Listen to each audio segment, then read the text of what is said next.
عزیزان محترم، اب آپ لفظ امی پر آئیں۔ لفظ امی کے کئی معنی ہیں۔ لفظ جو امی ہے یہ سے بنا ہے، سے، اور کا مطلب ہوتا ہے اصل، کا مطلب ہوتا ہے جڑ، اور ہمارے آقا کو امی اس لیے کہتے ہیں، ساری کائنات کی اصل اگر کوئی ہے تو وہ ہمارے آقا ہیں۔ کیسی اصل؟ تو آئیے حدیث سنیے، انشاءاللہ ایمان تازہ ہو جائے گا۔ روا عبد الرزاق ابن حمام عن جابر بن صحابی رضی اللہ تعالیٰ عنہ قال قلت یا رسول اللہ بأبی وانت امی اخبرنی عن اول شیء خلق اللہ تعالیٰ قبل الاشیاء قال یا جابر ان اللہ تعالی قد خلق قبل الاشیاء نور نبیک من نور وجعل ذلك النور يدور بالقدرة حيث شاء الله تعالى ولم يكن في ذلك الوقت لوح ولا قلم ولا جنة ولا نار ولا سماء ولا أرض ولا شمس ولا قمر ولا جن ولا إنس فلما أراد الله تعالى أن يخلق الخلق قسم ذلك النور أربعة أجزاء فخلق من الجزء الأول القلم ومن الثاني اللوح ومن الثالث العرش ثم قسم ذلك النور أربعة أجزاء فخلق من الجزء الأول الحملة العرش ومن الثاني الكرسي ومن الثالث الباقي الملائكة ثم قسم ذلك النور أربعة أجزاء وأربعة أجزاء فخلق من الجزء الأول السماوات ومن الثاني الأرضين ومن الثالث الجنة والنار ثم قسم ذلك النور أربعة أجزاء إلى آخر الحديث إلى نهاية الحديث۔ پورا مجمع لب کھولے، ہاتھوں کو بلند کرے، حدیث کے نام پر جھوم کے بولے سبحان اللہ، سبحان اللہ، سبحان اللہ، سبحان اللہ، ماشاءاللہ۔ ابھی جو آپ نعت سن سن کر جھوم رہے تھے وہ کسی امتی کا کلام تھا، اور ابھی جو سنا ہے یہ خود رسول اللہ کا کلام ہے۔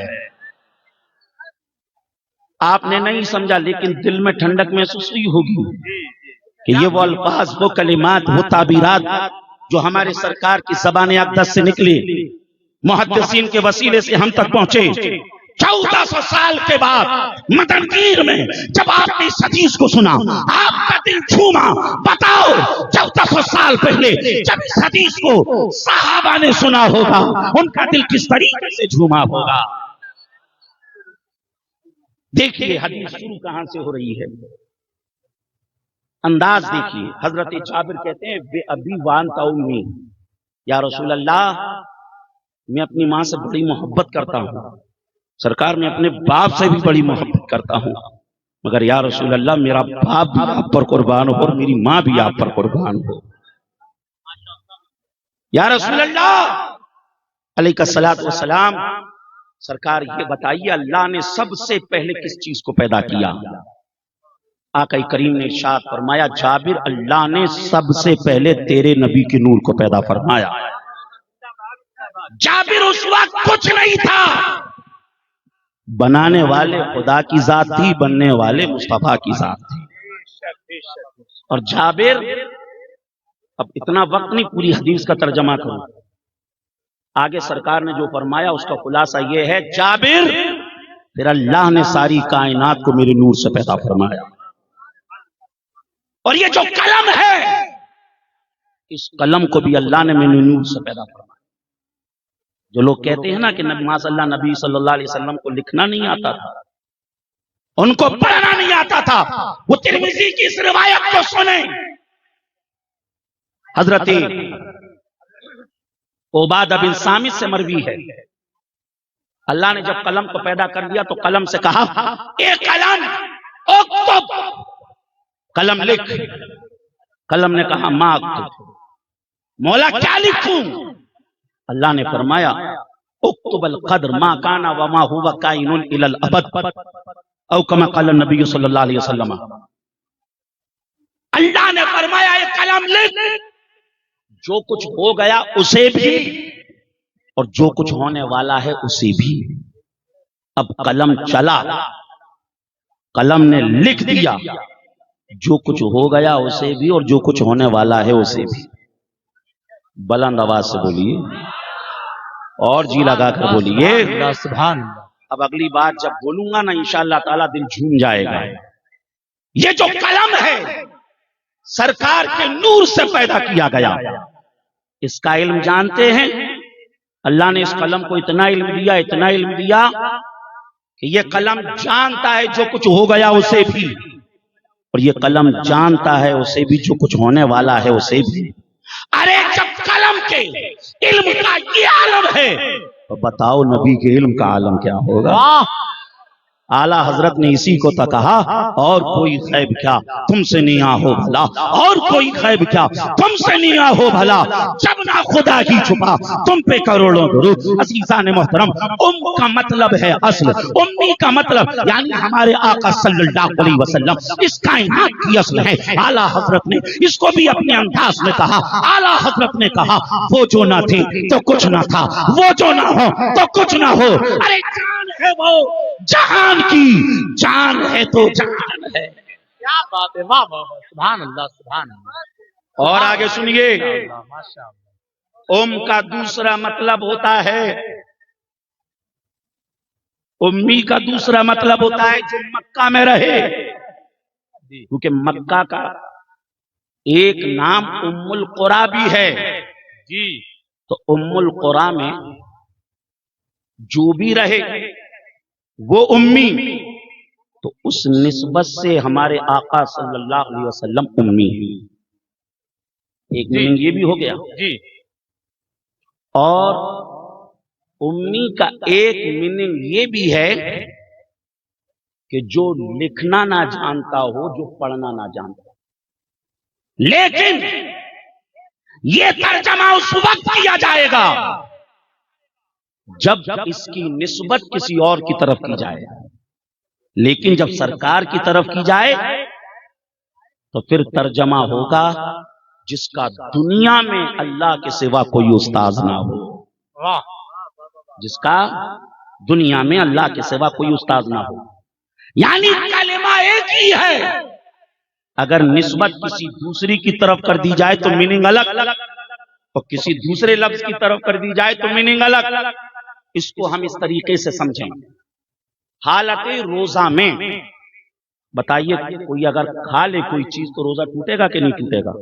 ٹوٹے گا. ٹوٹ جائے گا. جان پوچھ کر اگر کوئی چیز کھا لے تو روزہ ٹوٹ جائے گا. حالت روزہ میں اگر کوئی چیز کو پی لے جان پوچھ کر روزہ ہوتے ہوئے تو بتائیے روزہ ٹوٹے گا؟ ٹوٹ جائے گا، ٹوٹ جائے گا. لیکن کھانے کی نسبت اگر قسم کی طرف کر دی جائے اور کوئی روزے کی حالت میں قسم کھا لے تو بتاؤ روزہ ٹوٹے گا؟ بھئی اگر کسی نے صحیح قسم کھائی ہے تو روزہ ٹوٹے گا؟ نہیں ٹوٹے گا. کیا بات ہے. کھانا کھائے تو روزہ ٹوٹ جائے، قسم کھائے روزہ نہ ٹوٹے، پانی پی لے روزہ ٹوٹ جائے، اور روزے میں اگر کوئی غصہ پی لے، کیا بات ہے بھئی غصہ پی لے تو روزہ نہ ٹوٹے. ارے کھانے کی نسبت جب قسم کی طرف کر دی جائے معنی الگ ہو رہا ہے، پینے کی نسبت جب غصے کی طرف کر دی جائے معنی الگ ہو رہا ہے. اسی طریقے سے لفظ امی کی نسبت جب مکہ کے لوگوں کی طرف کی جائے گی تو معنی کچھ اور ہوگا، اور جب نبی کی طرف کی جائے گی تو معنی کچھ اور ہوگا. نعرہ تکبیر، نعرہ رسالت، نعرہ غوثیت، مسلک اعلی حضرت.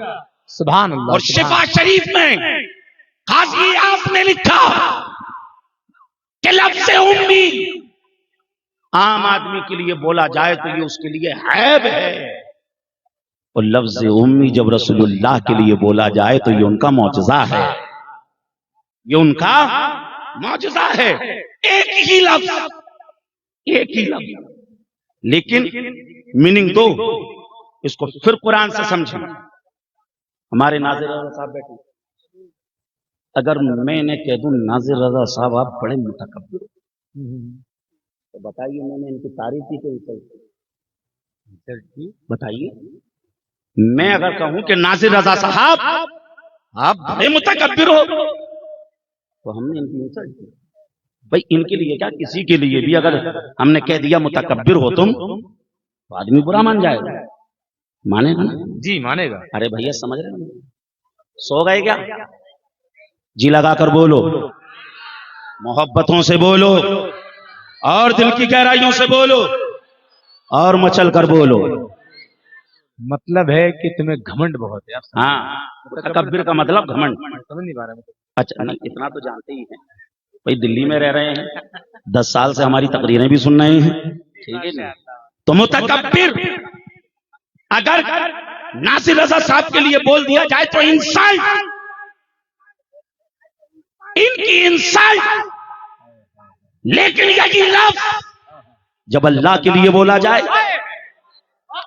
تو اللہ کی بڑائی بنائے ہو رہی ہے. واللہ الذی لا الہ الا هو الملک القدوس السلام المؤمن المہیمن العزیز الجبار المتکبر. نعرہ تکبیر. لگائے نعرہ تکبیر، نعرہ رسالت، نعرہ حیدری، نعرہ غوث، علماء اہل سنت حضرت علامہ مولانا جعفر نوری صاحب گوالیار. نعرہ تکبیر، نعرہ رسالت. لفظ ایک ہی ہے، اگر وہ لفظ بندے کے لیے بولا جائے تو بندے کی انسلٹ ہو رہی ہے، اور وہی لفظ اللہ کے لیے بولا جائے تو اللہ کی شان بیان ہو رہی ہے. اسی طریقے سے لفظ امی اگر سرکار صلی اللہ علیہ وسلم کی طرف اس کی نسبت کی جائے تو سرکار کی شان بیان ہو رہی ہے، اور اگر اسی کی نسبت اگر کسی اور کی طرف کی جائے تو سمجھ لیجئے اس کا عیب بیان ہو رہا ہے. عزیزان محترم، پھر آئیے میں آپ کو بتاتا چلوں، ہمارے آقا صلی اللہ علیہ وسلم کا کوئی استاد نہیں. ہمارے آقا صلی اللہ علیہ وسلم کو نہ کسی نے لکھنا سکھایا، ہمارے آقا صلی اللہ علیہ وسلم کو نہ کسی نے پڑھنا سکھایا. ہمارے آقا کا استاد کون ہے؟ اللہ رب العزت کی ذات. اللہ قرآن میں فرما رہا ہے الرحمن علم القرآن خلق الانسان علمہ البیان. رحمان وہ ہے جس نے اپنے محبوب کو قرآن سکھایا. قرآن کیا ہے؟ قرآن خود کہہ رہا ہے تبیان لکل شیء. قرآن کے اندر اللہ نے ہر چیز کے بیان کو بیان فرما دیا ہے. قرآن کے اندر ہر چیز کا ذکر موجود ہے. دوسری جگہ قرآن کہہ رہا ہے کل صغیر و کبیر مستطر. بڑی سے بڑی چیز اس کے اندر موجود ہے، چھوٹی سی چھوٹی چیز موجود ہے. بتاؤ جب اللہ نے قرآن سکھا دیا تو بتاؤ لکھنا اس میں رہ جاتا ہے، پڑھنا اس میں رہ جاتا ہے. جب قرآن سکھا دیا پتا چلا اللہ نے سب کچھ ہمارے آقا کو سکھا دیا، لکھنا بھی سکھا دیا، پڑھنا بھی سکھا دیا. عزیزان محترم، عزیزان محترم، یہ اور بات ہے کہ آقا کریم صلی اللہ علیہ وسلم عام طریقے سے پڑھتے نہیں تھے. آقا کریم صلی اللہ علیہ وسلم عام طریقے سے لکھتے نہیں تھے، بلکہ لکھتے نہیں تھے اور سرکار پڑھتے نہیں تھے. اس کا مطلب یہ نہیں کہ سرکار کو پڑھنا نہیں آتا تھا، سرکار کو لکھنا نہیں آتا تھا. آج کے میں آپ کو بتاتا چلوں سرکار پڑھنا بھی جانتے تھے، سرکار لکھنا بھی جانتے تھے. آئیے میں آپ کو قرآن ہی سے بتاؤں. اللہ تعالیٰ نے حضرت آدم علیہ السلام کے لیے فرمایا وَعَلَّمَ آدَمَ الْأَسْمَاءَ. حضرت آدم کو اللہ نے ساری چیزوں کے ناموں کو سکھا دیا، ساری چیزوں کے ناموں کو سکھا دیا. اور اللہ نے حضرت سلیمان کے لیے کیا فرمایا؟ حضرت سلیمان کے لیے فرمایا یا ایھا الناس مناطق الطیر. کہ سلیمان ہم نے تمہیں جانوروں کی بولیوں کو بھی سکھا دیا، پرندوں کی بولیوں کو بھی سکھا دیا. عزیزان محترم، عزیزان محترم، جس رب قدیر نے حضرت سلیمان کو پرندوں بولیوں کا علم عطا فرمایا، ہمارے آقا کو اللہ نے ایسی شان عطا فرمائی، ایسی شان عطا فرمائی. ارے انسانوں کی زبان تو چھوڑیے، سرکار جانوروں کی آواز کو بھی پہچانتے ہیں، جانوروں کی بولیوں کو بھی پہچانتے ہیں. جو سرکار کی بارگاہ میں آئے، سرکار صلی اللہ علیہ وسلم سے جو بھی فریاد کرے، آقا کریم صلی اللہ علیہ وسلم اس کی فریاد کو سنتے ہوئے نظر آ رہے ہیں اور اس کی مراد کو پڑھتے ہوئے نظر آ رہے ہیں. اعلیٰ حضرت نے کہا فریاد امتی جو کرے حال سار میں، فریاد امتی جو کرے حال سار میں، ممکن نہیں کہ خیر بشر کو خبر نہ ہو. اور اسی کے ساتھ ساتھ قرآن عظیم کے اندر اللہ نے فرمایا وَاذْكُرْ فِي الْكِتَابِ ادریس. اور کتاب کے اندر ادریس علیہ السلام کے ذکر کو یاد کیجئے. اب اس تفسیر اس آیت کے تحت اللہ امام خاصر نے جو تفسیر کی ہے عزیزان محترم، اس تفسیر کو کچھ اس طریقے سے کیا ہے کہ حضرت ادریس علیہ السلام کا نام جو ادریس پڑا وہ اس لیے لیے پڑھا کیونکہ آپ بہت زیادہ درس دیتے تھے، آپ بہت زیادہ سبق پڑھاتے تھے، آپ بہت زیادہ درس دیتے تھے۔ عزیزان محترم، عزیزان محترم، اس لیے آپ کا نام ادریس ہو گیا، اور قلم سے جس نے سب سے پہلے لکھا وہ حضرت ادریس علیہ السلام ہے۔ عزیزان محترم، عزیزان محترم، ادریس علیہ السلام درس دیں، ادریس علیہ السلام قلم سے لکھیں۔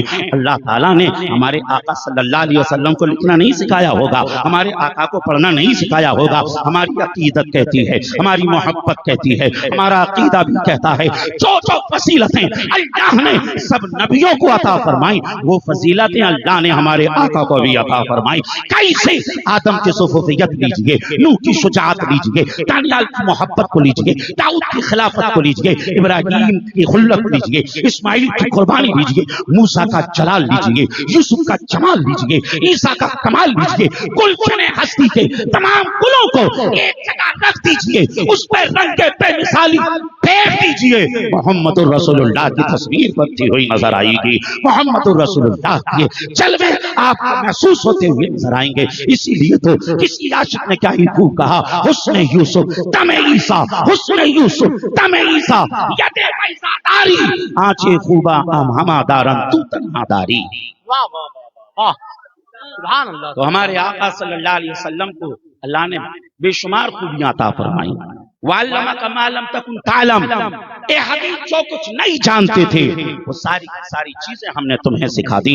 عزیزان محترم، عزیزان محترم، اور پھر سرکار کے لیے کہنا تو انہیں پڑھنا نہیں آتا تو سنو، نص شریف کی روایت ہے، آقا فرماتے جب میں معراج کے لیے گیا میں نے جنت کے دروازے پر دیکھا، اس پہ لکھا ہوا تھا جو صدقہ دے گا اللہ اسے 10 گنا ثواب عطا فرمائے گا، اور جو کسی قرض دار کو، کسی قرضہ مانگنے والے کو قرضہ دے گا اللہ اسے 18 گنا زیادہ ثواب عطا فرمائے۔ بتائیے اس روایت اس کو کس نے پڑھا؟ سرکار نے پڑھا۔ واہ، اور پھر حضرت آدم کی جب توبہ قبول ہوئی، امام حاکم نے مستدرک میں اس روایت کو لکھا کہ حضرت آدم نے کہا مولا جس کا نام محمد ہے اس کے صدقے سے میری توبہ کو قبول فرما۔ فرمایا گیا آدم تمہیں کیسے پتا چلا؟ کہا کہ مولا جب میں جنت میں تھا جنت کے پتوں پہ لکھا ہوا تھا محمد الرسول اللہ، جنت کے درختوں پہ لکھا ہوا تھا محمد الرسول اللہ، جنت کے در و دیوار پہ لکھا ہوا تھا محمد الرسول اللہ۔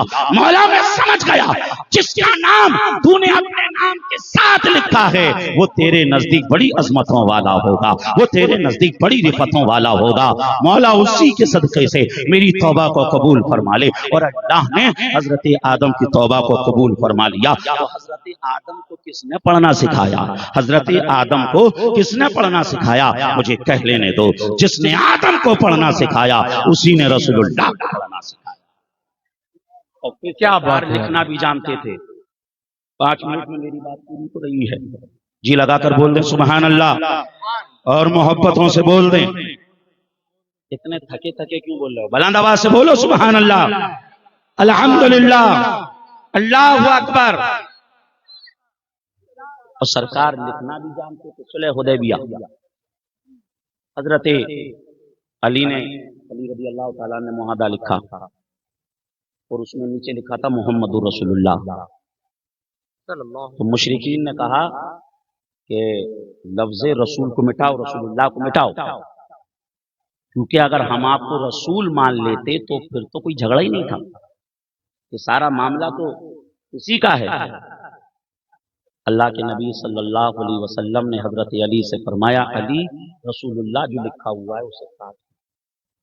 حضرت علی کہتے ہیں یا رسول اللہ علیہ السلام، سرکار علی کے ہاتھوں میں اتنی ہمت نہیں کہ سرکار لفظ رسول اللہ کو آپ کے نام سے کاٹ سکی۔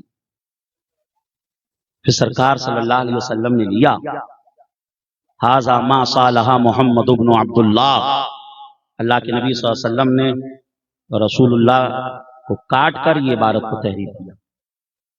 اب یہاں پر جن کو سرکار سے چڑ ہے، جو ہر بات میں سمجھ لیجئے عیب ہی کی طرف جاتے ہیں، وہ یہاں سے یہ مطلب نکالتے ہیں کہ یہ دراصل رسول اللہ صلی اللہ علیہ وسلم نے جو لکھا وہ مجازن کہا۔ مطلب یہ ہے کہ سرکار نے کسی کو حکم دیا، اس نے لکھا، مجازن کہا گیا کہ رسول اللہ نے لکھا. اس کو اور آسان کر دوں کہ تاج محل شاہ جہاں نے بنایا جی تو وہ دراصل شاہ جہاں نے تو نہیں بنایا بلکہ اس کے کاریگروں نے بنایا. مجازن کہہ دیا جاتا ہے کہ شاہ جہاں نے بنایا. اسی طریقے سے یہاں پر بھی مجازن کہہ دیا گیا کہ رسول اللہ نے لکھا جبکہ رسول اللہ نے نہیں لکھا بلکہ کسی اور نے لکھا. ہم کہتے ہیں اس کا نام بتاؤ جس نے لکھا. عزیزان محترم مر جائیں گے لیکن اس کا نام نہیں لا سکتے ہیں جس نے اس عبارت کو لکھا. اور میں کہتا ہوں بتاؤ کس میں ہمت تھی کہ حضرت علی کے انکار کرنے کے بعد کوئی اس عبارت کو لکھ ڈالا. ماننا پڑے گا خود رسول اللہ صلی اللہ علیہ وسلم نے ہی یہ تحریر فرمایا. ہمارے آقا صلی اللہ علیہ وسلم لکھنا بھی جانتے تھے اور ہمارے آقا صلی اللہ علیہ وسلم پڑھنا بھی جانتے تھے. واہ ہمارے آقا لکھنا بھی جانتے تھے پڑھنا بھی جانتے تھے. بے شک. اور آپ کو بتاؤں قاری عبدالرشید صاحب کسی کو پڑھائیں گارنٹی نہیں لے سکتے کہ جو پڑھا دیا ہے وہ یاد ہی رہے گا ہمیشہ.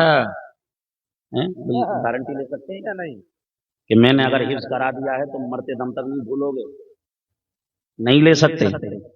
دنیا کا کوئی پڑھانے والا گارنٹی نہیں لے سکتا. لیکن جانتے ہو اللہ نے کیسا پڑھایا کیسا پڑھایا. قرآن کہہ رہا ہے سنقرئک فلا تنسا کہ حبیب جب ہم تمہیں پڑھا دیں گے تو تم زندگی میں کبھی نہیں بھولو گے. اللہ نے ایسا پڑھایا سرکار صلی اللہ علیہ وسلم پھر کوئی چیز بھولے نہیں. اور پھر سرکار کی جو پڑھنے والے اب دیکھیے عقیدے اندھے کہا جائے کیا کہا جائے. یہ سرکار کی حدیثیں پڑھ رہے ہیں تو یہ تو علامہ ہو رہے ہیں یہ مفتی ہو رہے ہیں. وہ کہہ رہے ہیں معاذ اللہ کہ سرکار لکھنا نہیں جانتے تھے پڑھنا نہیں جانتے تھے. ارے جن کی بارگاہ سے علی باب المدینہ ہو جائیں ایک ایک صحابی اپنی فیلڈ میں سمجھ لیجئے ماہر ہو جائے اور کیسا پڑھایا. حضرت ابو ہریرہ کہتے ہیں یا رسول اللہ یاد بہت کرتا ہوں یاد نہیں ہوتا بھول جاتا ہوں ذہن میں بات نہیں رکتی. آقا نے فرمایا چادر بچھا لو. چادر بچھا لی اور اس کے بعد سرکار نے ایسے کیا چادر میں ڈالا ایسے کیا چادر میں ڈالا ایسے کیا چادر میں ڈالا اور کہا ابو ہریرہ اسے سینے سے لگا لو. حضرت ابو ہریرہ کہتے ہیں جب سے اس عمل کو کیا مرتے دم تک میں نے جس چیز کو سن لیا پھر کبھی بھولا نہیں. واہ سبحان اللہ سبحان. یہ ہمارے آقا کی شان یہ ہمارے آقا کا مقام. اور دارمی کی روایت بھی پیش کرتا چلوں. آقا نے فرمایا دیکھیے حضرت ابو ہریرہ کے آپ جب ماں باپ کے ہاتھ چومتے ہیں چوم کے دیکھیے گا آپ کے دل کو سکون ملے گا. استاد کے ہاتھ چومیے گا سکون ملے گا. ابو ہریرہ نے جب اس چادر کو لگایا ہوگا تو سکون ملا ہوگا. اور پھر حدیث سنیے دارمی کی.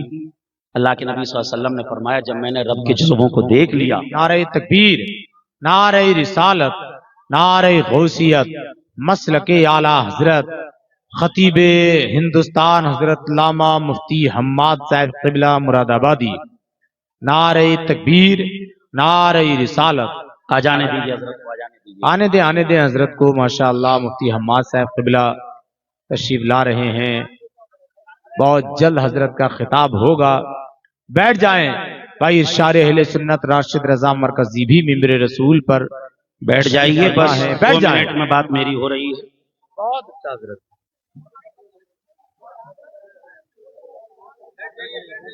تشریف رکھیے.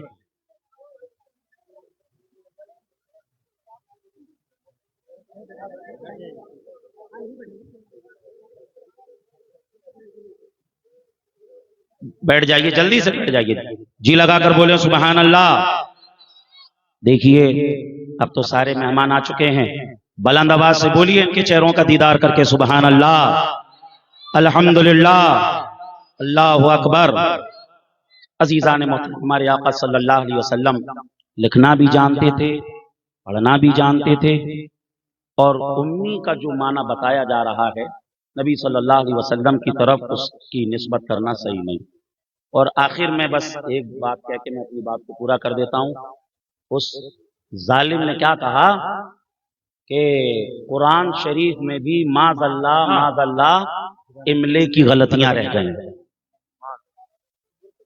املے کی غلطیاں رہ گئیں. کیوں رہ گئیں؟ کیونکہ صحابہ کو لکھنا نہیں آتا تھا اور رسول اللہ صلی اللہ علیہ وسلم بھی لکھنا پڑھنا نہیں جانتے تھے، اس لیے غلطیاں رہ گئیں. عزیزان محترم، یہ جو اعتراض ہے نا، یہ اللہ کی ذات پر اعتراض ہے. اللہ نے فرمایا اِنَّا نَحْنُ نَزَّلْنَا الذِّكْرَ وَإِنَّا لَهُ لَحَافِظُونَ. اس قرآن کو ہم نے نازل کیا اور ہم ہی اس کی حفاظت کرنے والے ہیں. جیسا قرآن نازل ہوا ویسا کا ویسا موجود ہے، ویسا کا ویسا مصحف میں لکھا ہوا ہے، جیسا لوح محفوظ پہ لکھا ہوا ہے. عزیزان محترم ہے قول خدا، ہے قول نبی. فرمان نہ بدلا جائے گا، بدلے گا زمانہ لاکھ مگر قرآن نہ بدلا جائے گا. اور جو یہ کہتا ہے لنصفعن، یہ فعل ہے اور فعل پر تنوین نہیں آتی ہے، اس نے علم الصغا جیسی کتاب کو بھی نہیں پڑھا ہے. اگر علم الصغا جیسی کتاب کو پڑھتا تو اس کتاب کے اندر جو مشکل صغے ہیں ان صغوں کی وضاحت سمجھ لیجئے. صاحب کتاب نے آخر میں درج کی ہے، اس میں جو صغہ نمبر 31 ہے وہ لنصفعن ہے، جس کے بارے میں لکھا ہے کہ اس کو جو ہے یہ بانون تاکید خفیفہ ہے اور اس کو تنوین کے ساتھ بھی لکھا جاتا ہے اور اس کو نون کے ساتھ بھی لکھا جاتا ہے. بہرحال ہمارے آقا صلی اللہ تعالیٰ علیہ وسلم کو اللہ تبارک و تعالیٰ نے بے شمار علم عطا فرمایا. ایسا امی کس لیے من کشی استاد ہو. اعلیٰ حضرت نے کہا ایسا امی کس لیے من کشی استاد ہو، کیا کفایت اس کو اقرا ربک الاکرم نہیں. سب سے اولا و اعلیٰ ہمارا نبی، سب سے بالا و بالا ہمارا نبی، خلق سے اولیاء، اولیاء سے رسول اور رسولوں سے اعلیٰ ہمارا نبی. زمین و زماں تمہارے لیے، مکین و مکان تمہارے لیے، چنین و چنا تمہارے لیے، پتن میں ہے جاں تمہارے لیے، دہن میں زباں تمہارے لیے. اور یا رسول اللہ ہم آئے یہاں تمہارے لیے، اٹھے بھی وہاں تمہارے لیے. استغفر اللہ ربی من کل ذنب واتوب الیہ. وآخر دعوانا الحمدللہ رب العالمین. السلام علیکم